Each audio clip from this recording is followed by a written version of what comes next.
So, this is kind of an update to a video that I posted, I don't know, probably several months ago at this point.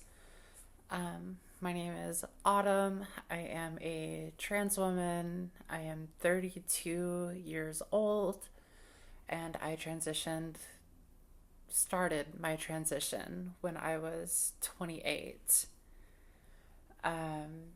And that course of years has been very complicated and full of unexpected surprises, both positive and negative surprises. In my first check in that I posted here, I was feeling pretty negative about myself, pretty dysphoric, and that is just kind of the nature of being trans. Sometimes you experience like real emotional lows. Um, and I was also going through a lot of very distressing things in my personal life and in my professional life, especially. Um, it had just led me to a really dark place, and I think that combination of being in kind of a lonelier place and kind of losing some support systems that I had, losing a stable paycheck, feeling forced out of a situation that I frankly shouldn't have been forced out of, but I didn't really feel like I had a choice. All of that just led me down a really dark path, and I think each layer of discomfort, which I'm still dealing with, but things are feeling better.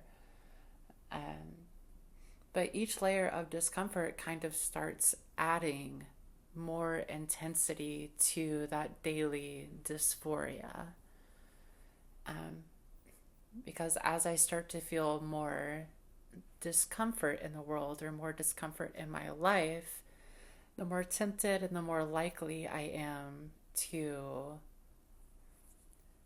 retreat into maladaptive daydreaming, just rumination on the past, rumination of, oh, everything would have been better, everything would have been easier if I was just brave enough to transition when I was, you know, a lot younger. Or feeling resentment about not being exposed to queer and trans topics until I was, honestly, I only really dove into it in my late 20s. And soon after I started listening to other trans people, other trans voices, everything just clicked for me. And I discovered that I I was able to like identify what dysphoria meant for me, how I was actually feeling it. And it was the beginning of a process that allowed so much shame and guilt in my life to finally start alleviating, ebbing, releasing. And that's work that I'm still trying to maintain my progress on, but so much of the heavy lifting has been done already, and that is something that I'm really grateful for and I'm really proud of myself for. Um, so all of that has been really good. Um, However, recently I have been feeling quite a bit of fear. um, there's a lot going on politically, socially, that is, I feel like a valid response to those things is fear. And I am not I've never really been involved in a lot of activism or anything like that. And that makes me feel a little strange. I feel like I should be advocating for myself, advocating for trans people, advocating for all queer people. But it's although that desire is there, and I do think that my voice is worth listening to, that everyone's thoughts are worth listening to, it kind of feels like a lack of bravery in a way, maybe a bit of cowardice, um, and this kind of pushing and pulling of wanting to be loud, wanting to be very outspoken, very visible as a trans woman, to be proud of who I am, to be proud of all the work that I've done to get here. And then there's the pull from the push, right? The pull is be as stealth as possible. Stop telling people that you are trans. Stop engaging in things that might impact your safety, that might actually threaten your existence. And it's like, oh, okay, well, that's valid. Both of these things are valid, right? But leaning into stealth, not telling people that you're trans, and I'm not stealth, by the way. I okay, I very rarely get misgendered. But that doesn't mean that people don't clock me. They do. They clock me all the time. Um, and it's something I've learned to be okay with. There are just certain things about me that are kind of clocky, and that's okay. Um, and it kind of plays with my desire a little bit of like how much further I am planning on going into transition. I am planning on FFS and bottom surgery. So at that point, there's the possibility that I could go completely stealth. Well, not completely stealth because I live in Texas, and at this point in time, it is illegal for me to change my legal gender in the state of Texas. They won't allow that anymore. It's this gray area of legal or not legal, but um, the Transportation Bureau here in Texas will not change your gender on your ID. Um, and there's a mandate by our Attorney General that if any person requests their gender to be changed on their ID, that person's information, their name and all aliases associated with their name, their address, their phone number, all of their ID number, any information you can find on your ID, be collected and sent to an email address that is basically just a list of trans people or potential trans people in the state of Texas. And if you've been keeping up with politics, and if you haven't, I totally understand. Trust me, I get it. But Texas is, I think, along with Florida,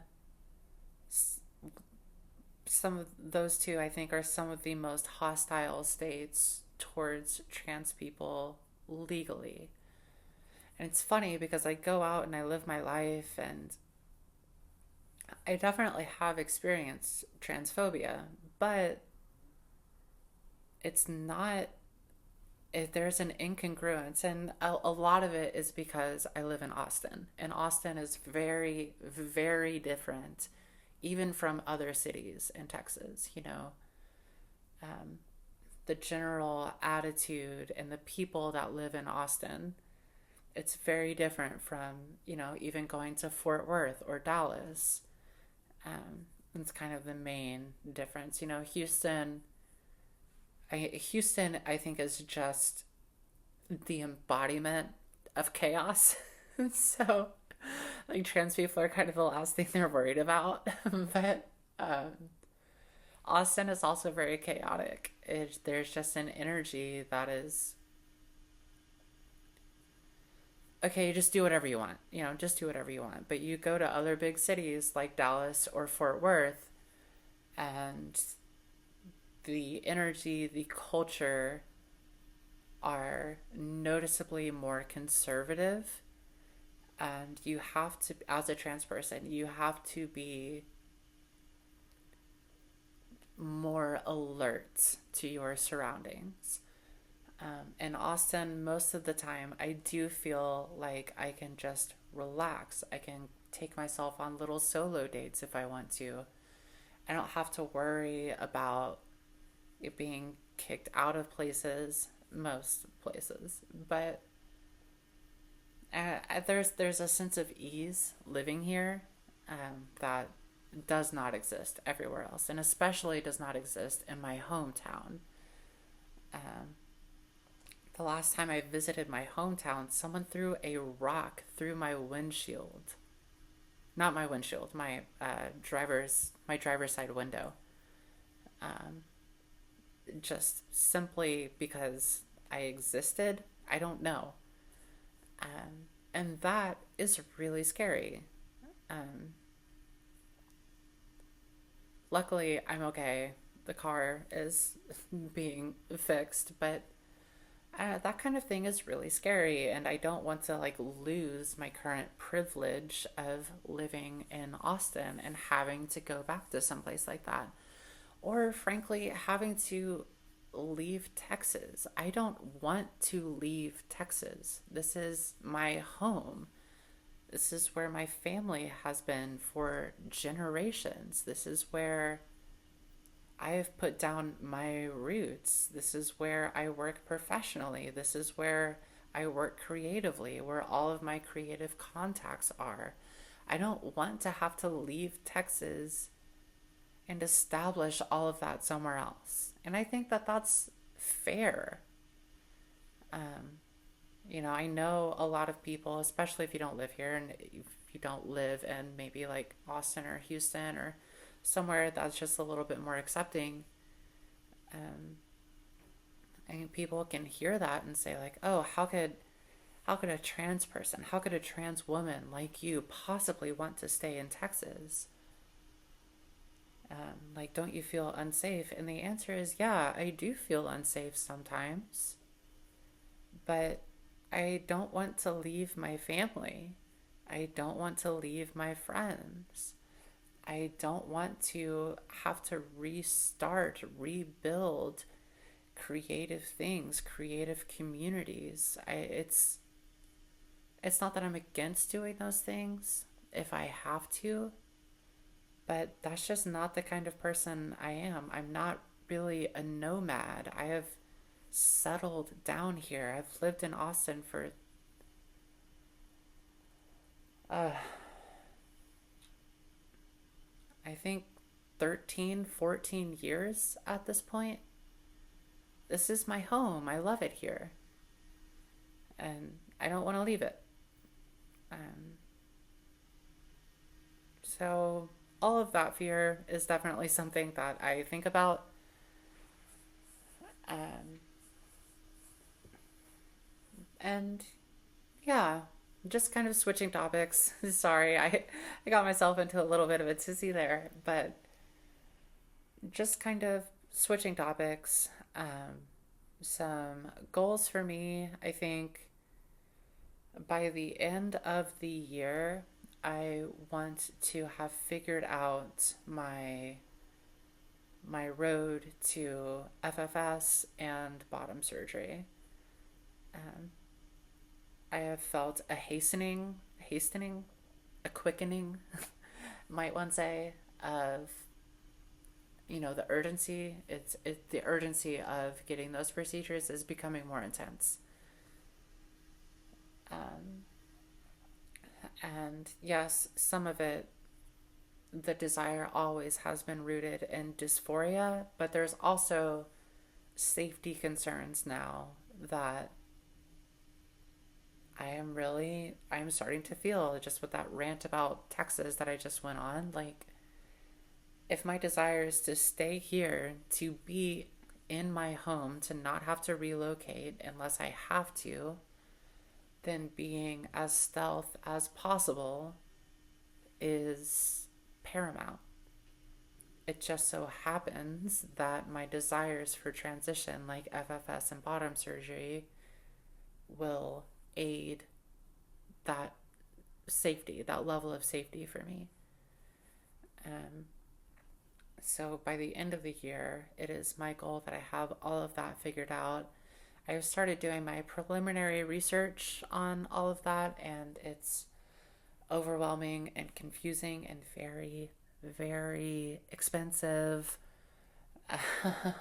But that is just the cost of doing, of living the way that I want to live. It's just a reality that I have to deal with. It's a problem that I have to solve, and I will figure out how to solve it. But it might cause some distress getting to the point where I can actually afford those things. Because right now I'm just kind of making it. I've been living off my savings for quite a while, and it is getting to the point where I can't really do that anymore. So I'm gonna have to figure something out. But I am hopeful and I have faith that I will be able to do it. Manifesting. Manifesting. I think that's going to be it for this particular check in. Thank you for listening if you listened. I tried to speak a little bit more quickly this time around because I know the last video was full of a lot of pauses, and I do speak that way naturally, but if I'm not going to edit out all of the things, and I'm not going to use a script or even notes, and this is all just train of thought, stream of consciousness. That's what I was looking for. Then I should at least try to speak a little bit more quickly. So thank you for listening. I hope you're all doing okay, and goodbye.